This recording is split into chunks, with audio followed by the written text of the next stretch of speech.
In this guide, I'm going to show you how you can go ahead and delete applications on your MacBook Pro. Before you do get into this guide, make sure to like the video and subscribe to the channel with all notifications on. It really does help the channel and lets us know that you want more content like this. We'd greatly appreciate it. And if at any point throughout this guide you did have any questions, just ask them down in the comment section below and we can help you out further. I'm going to be doing my best to reply to every single comment down there. The first thing that you're going to want to do is open up your Finder. So go ahead and find Finder. Mine's on my dock all the way on this left-hand side. I can open it up from here, or what I could also do is hit something like Command Space and then just search Finder and then hit Enter, and it's going to take me to the Finder just like so. But once you are in your Finder, what you're going to want to do is actually open up your application section on this left-hand sidebar just like so, and find whatever app you want to delete, because in this application section, this is going to show you every application that you actually have on your MacBook. So let's just go ahead and pretend that I want to go ahead and delete Roblox, right? Find that, select it, and then go ahead and just hold down Command and then go ahead and hold down Delete or Backspace.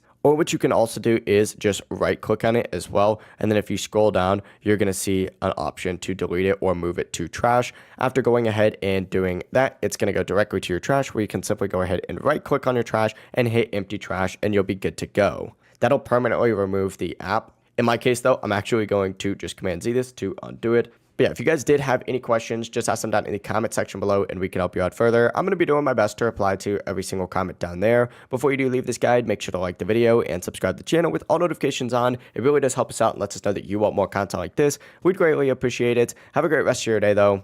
Peace.